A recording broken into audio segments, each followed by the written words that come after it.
Small business and email marketing go hand in hand simply because of the tremendous growth potential in each of these spaces. Small business owners are popularly using email as a channel to establish a brand presence as well as to nurture their potential customers. With a channel like email, powerful enough to generate more revenue, having a mini guide to small business email marketing is an essential. Welcome to the Zoho Campaigns Expert Diaries. You're listening to Aishwarya, and today I am happy to be hosting Gail Gardner as a part of this show. Gail is a small business strategist and the founder of GrowMap. She's also the community manager for BizSugar, helping a lot of small businesses successfully adopt email marketing. Hi, Gail. It's a pleasure to have you with us today. Hi, good to be here. Okay, to start with, could you explain how your venture, GrowMap, helps businesses grow? Oh, sure. As a small business marketing strategist, I assist small businesses to prioritize actions they can take to grow their customer bases, to make themselves more visible, and to increase their sales. Mm-hmm. That's nice. I think prioritizing is going to help in a big way to these owners because it helps them save time and bring in more clarity to their work. Right, yeah. What they usually need is some idea of what to do first. Mm-hmm. It's so overwhelming. There's so many things that need doing, and they don't have any feel for what's most important and what order.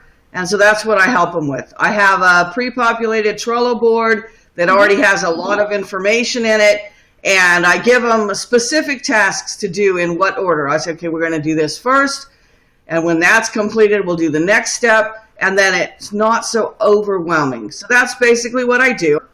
And that's what GrowMap means. The grow and map are to map your path to grow your business. Wonderful thought. And it's some solid planning that you're helping these small business owners to do. Great job on that. So what are some initial marketing challenges you've seen small businesses face? All right, so like I said, they're overwhelmed. They don't know where to start. They don't know what will work for theirs, and they don't know how to do it themselves, and they don't know whether they should hire someone or who they can trust. And so that's the first thing we do, what to focus on in what order. And then, are you going to do it yourself? Are you going to hire someone to do it? And so basically, I have this one great tip for everyone. Mm-hmm. If this is something you only need it once, you need someone to build you an app. You need someone to set up your website. You need someone to set up your email marketing. Mm-hmm. If you only need it once, hire someone to do it. It'll be cheaper, and you'll save all your hair turning gray, right? You only need it once, hire someone competent, get them to do it, have them show you how to use it. It was so much easier that way. If it's something you need to do all the time, right? So if you want to run your own social media marketing, let someone else set it up and show you how to use it, and then learn how to run it yourself, right? You can also hire that done. And so I talk to them about it. How much time do you have? What do you want to focus on? And then the most important thing we do, both myself personally and also through BizSugar, we help people hire someone who's already competent in what they want, right? You never know if somebody's really good at something and competent, and they're going to be consistent about getting it done until you've actually worked with them first. And so I know a lot of those people, and so that's what I do for people. I don't actually implement very much of anything. I say, there's the strategy. You need to do this next. Are you going to do it? If you don't want to do it, I will introduce you to this person, and this person is very good at that. I've worked with them many times. And so that takes all the risk out of it.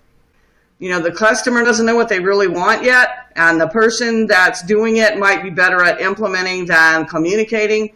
And so it's good to have a mediator too, so that I can say to the person implementing, this is specifically what they need done, and then answer questions and act as the mediator in between if that's needed. And I actually do a lot of that. I do more of that than I do of strategy. Mm-hmm. This is incredible. This is the perfect solution that anybody who starts with should have, those 2 pointers. One is to find out if you can do it yourself, or find out if you need somebody to help you with, which naturally relates to, is it a one-off process or is it a recurring one? So that's some great thought, Gail, and I hope that today's listeners will also pick it up, go back and reflect on their strategies to see if they really need help on something, and if they need some competent person to guide them through, or if they have to learn everything from scratch and use that for building up the whole process. One of the prime focuses for most of the small business owners is creating a credible and sizable audience list. Can you share some tips to grow a subscriber base organically? The key to getting subscribers is to offer them what they want. And the most popular method for a long time was a downloadable ebook. However, many people found that they would subscribe to get the ebook and then immediately unsubscribe. And so to avoid that, using a free autoresponder series on a particular topic that audience is interested in as your lead magnet can work better. Get them to subscribe in the first place to receive that series is by offering bonus content as a call to action at the end of your existing content. So if they liked what they just read, you offer them more in-depth insights that are only available via email, and that encourages them to give you their email address in the first place. Focus on relevance more than the size of your list. If your topic is very broad or you offer multiple products or services, it's better to use questions in early emails to segment your subscribers into multiple, more targeted lists. That's a great thought. Actually, the point that you mentioned about fear of receiving unwanted emails is very true, because today most of the subscribers think that the minute they subscribe to a brand, they're going to be bombarded with emails from the brand. So understanding the audience, polling them, trying to gather their interests, and then sending them some relevant content is going to really help these small business owners build their mailing list organically. So how can small businesses keep email marketing consistent and relevant now that we've spoken about relevancy with the changing digital times? Well, relevance is the most important factor. People are only going to read your emails if they're interested in what you're sending. So that is why it is imperative that you use marketing automation to segment your lists by interest. And the way that you do that is by asking questions in the email and offering links that the reader clicks on, and that self-selects them into what they're most interested in. Opt-in Monster reported that MailChimp pulled data on people who subscribe to the lists of multiple companies. So this is the same person is subscribed to a bunch of different companies. And they compared their actions across all those companies and found that segmented campaigns had open rates that were 14% higher, clicks that were 65% higher, and a 9% lower unsubscribe rate than the people who did not segment their campaigns. This is the same people on multiple lists, and that is the difference between keeping them or losing them, and getting them to take action or not take action. And that's in a Content Marketing Institute post, Subscription Goal Content Marketing. So segmentation is essential. Choose marketing automation that will automatically move your subscribers between lists using workflows you design. And those workflows are based on the user behavior, such as what they've clicked on, and the more advanced ones can be based on purchase history. Great. This is some solid advice for these listeners. A is segment your list, try to understand what your audience's interests are, and B is to set up action-based workflows based on the data that you collect out of the segments. And the point that you highlighted on purchase history, increasingly a lot of e-commerce emails are being sent, and this particular field, that is to consider the past purchase decisions, is becoming a key focus for most of the marketers today. So the fact how workflows will have to adapt themselves, like, make those changes, automatically adjust based on who's coming through the flow, who's dropping midway. I think all of this is possible with automation, and this reduces the manual tasks that a marketer does. How can small business keep engaging email marketing consistent and relevant with the changing digital times? Well, over time, we've gone from text-only email to email with images to HTML email, and people don't know which one to send because you don't know what the people at the other end are using. The best email solutions now feel that most people get email as HTML, and they offer a link to view the email in a browser for those that have text-only or images turned off in their email. So if the email comes and the images are off, that's a problem if your call to actions are only images. So you want to ensure your email is mobile responsive. The latest stats that I found say that 61.9% of emails are opened on mobile, 9.8% on desktop, and 28.3% in a webmail client. Those stats are from July 2019. And so you always want to have your call to actions as both images, and that includes buttons, because those are images, and links, because one or the other may not work. So I get a lot of emails, they only have a button. I don't see the button because I have images turned off. I can't click on the call to action. I can't do anything with your email. All right, so always have your call to actions as images and also offer the link. Okay, some people like to click links and some people like to click buttons. Test your headlines. Write at least 2. Send 1 to 10% of your list and the other one to the other 10% to another 10%. And then based on the rates of open and click-throughs on those 2, then use that to decide what to send the rest, the 80% of your list. Send them the one that won between those 2 10% tests. And keep this in mind. The only job of your headlines is to get the email opened. That's the only thing your headline has to do, get the email open. Now, the job of the email is to deliver on what that headline promised. So don't make misleading headlines and don't deliver. That will annoy your people. Deliver on what the headline promised.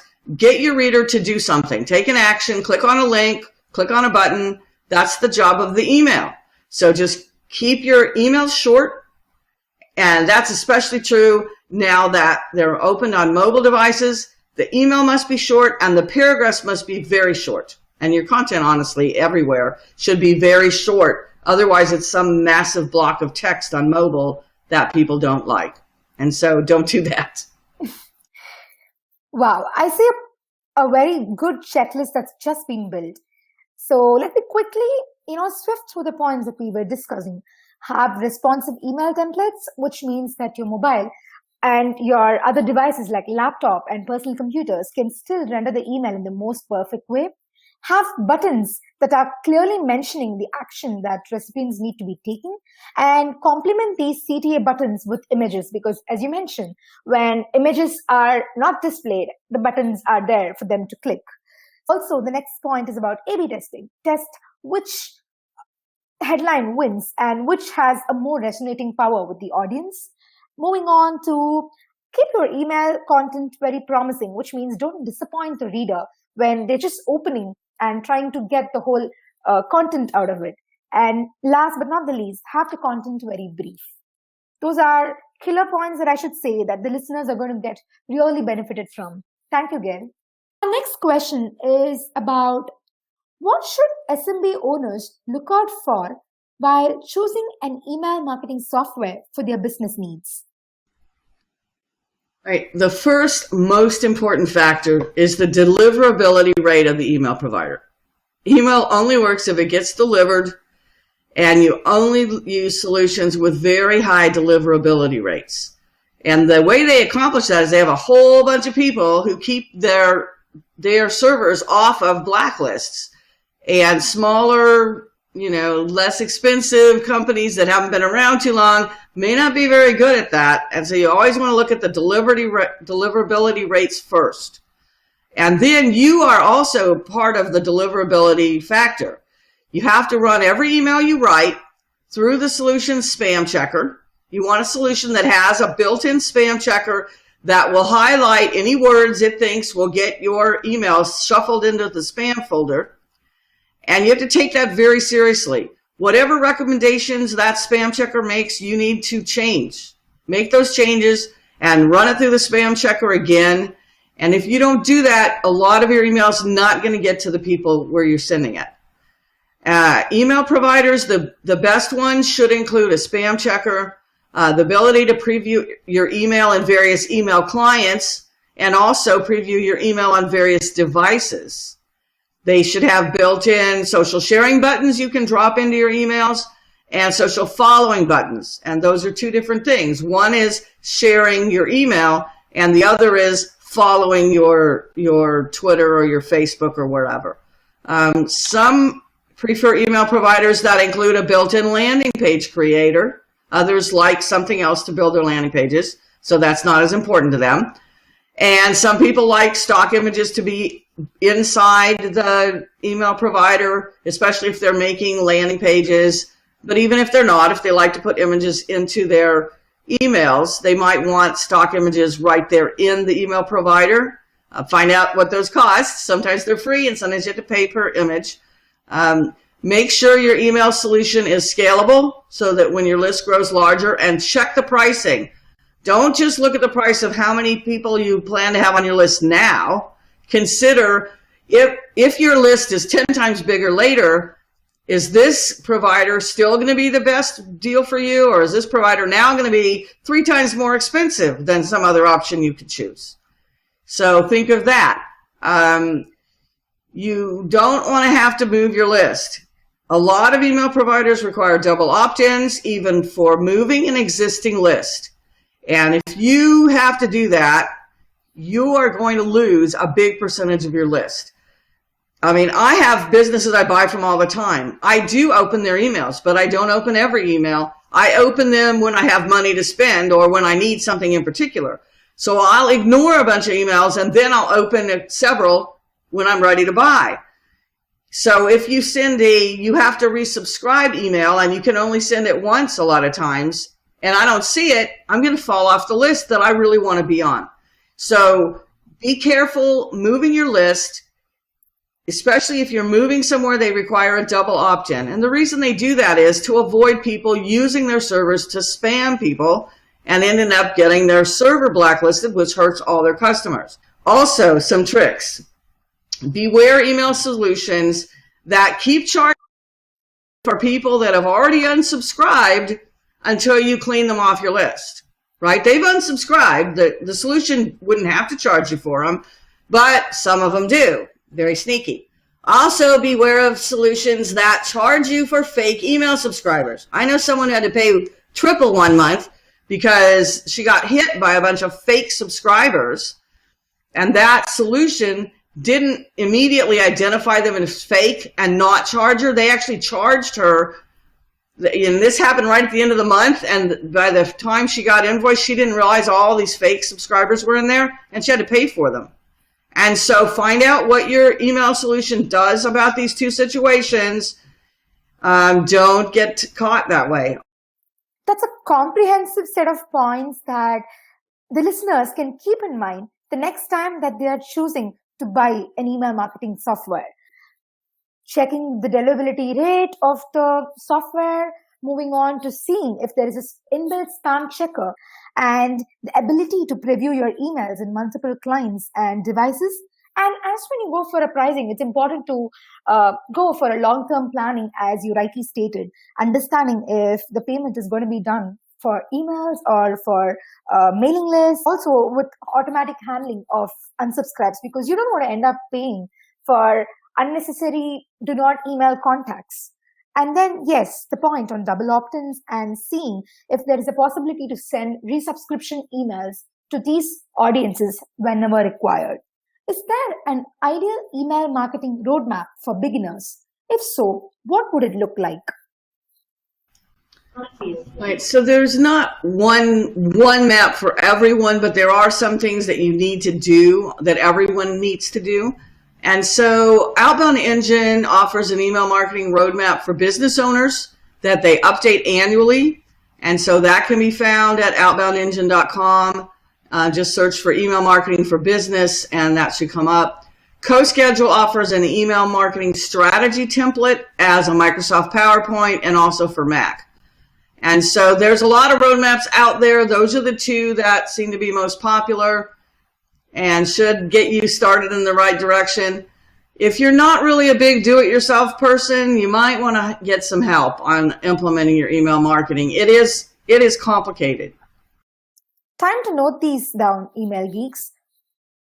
So, how can someone combine the power of email and social media marketing for extended audience outreach and engagement? Okay, so what is most important is to have your email marketing automation and funnels in place before you work on your social media. I even wrote a post about that one time for Adonis, not putting the cart before the horse. Otherwise, you're losing opportunities to capture your interactions from social network because you don't have anywhere to send them. So use the space in your bio on your various social accounts to include an offer. For example, on Twitter, you can use hashtag free report and a clickable link in your bio to send them to your landing page.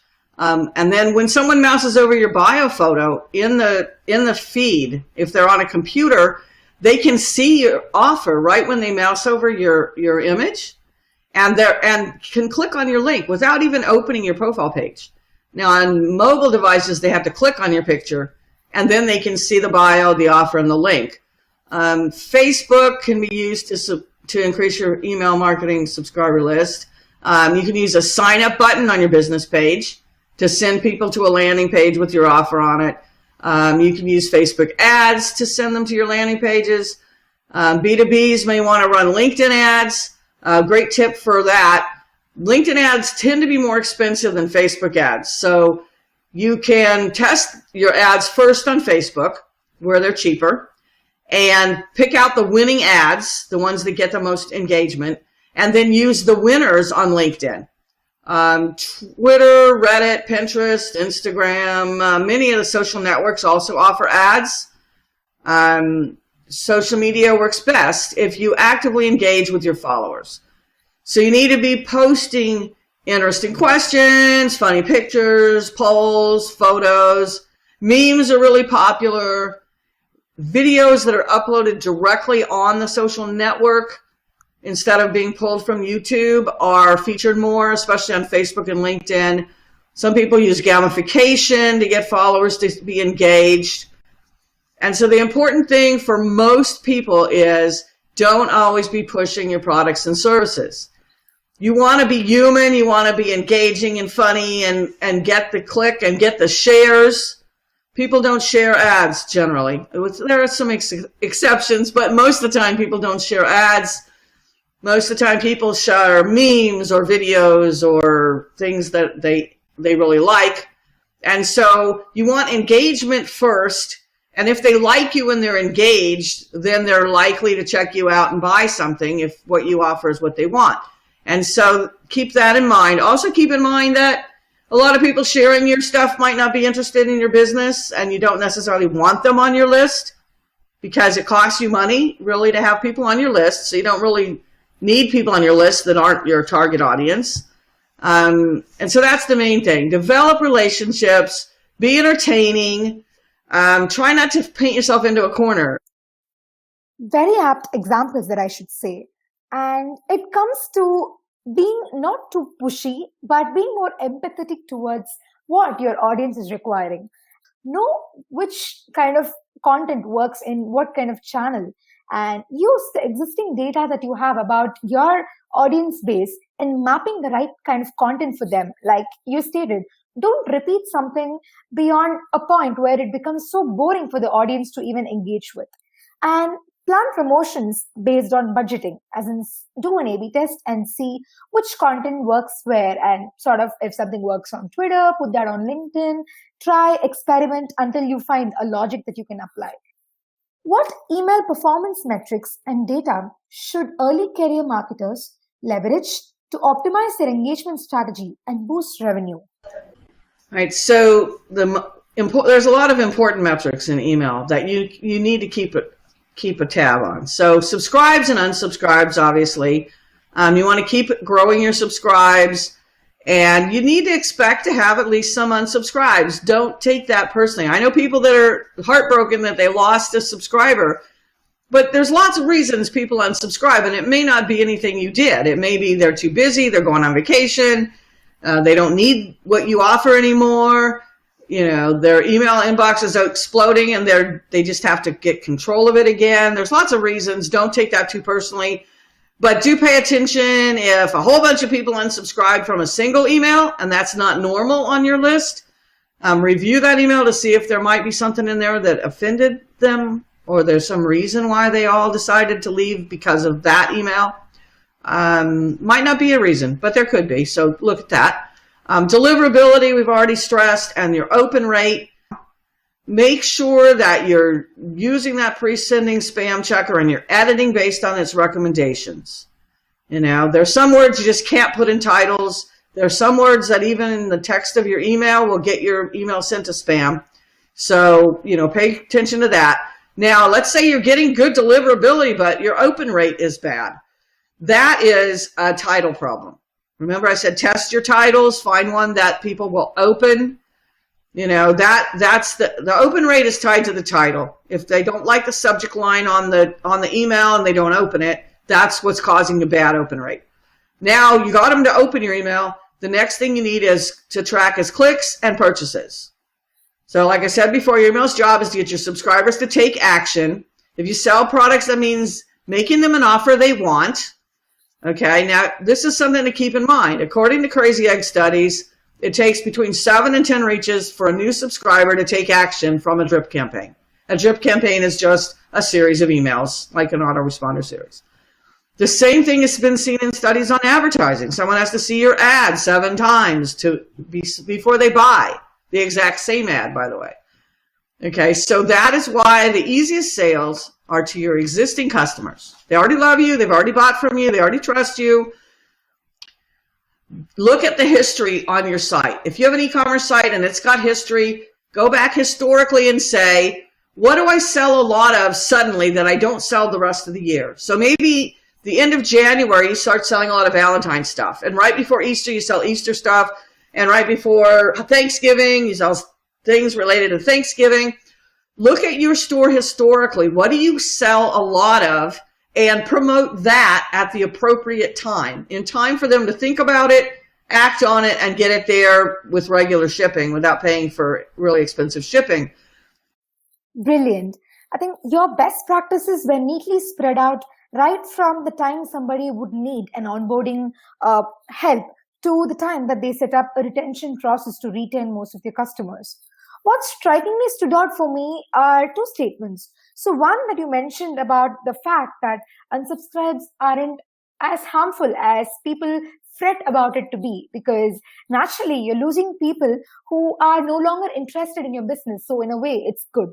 And the second statement, the easiest sales can be done to the existing customers. And that's very true, because these are people who stick to your brand and who want to contribute to your brand, and hence reaching out to them is going to be very helpful and beneficial.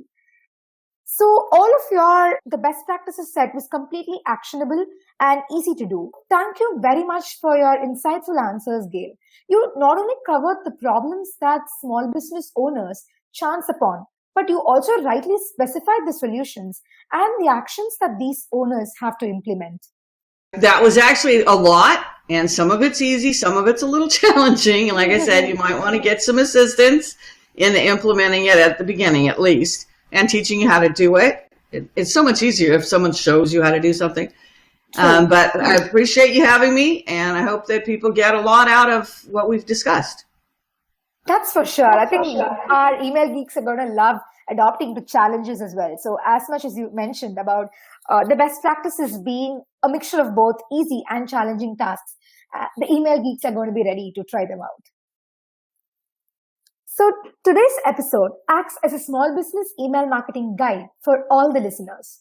Tune into the Zoho Campaigns Expert Diaries on YouTube, SoundCloud, Spotify, and Apple Podcasts to listen to such interesting email marketing discussions. Catch up with you all once again very soon. Bye-bye.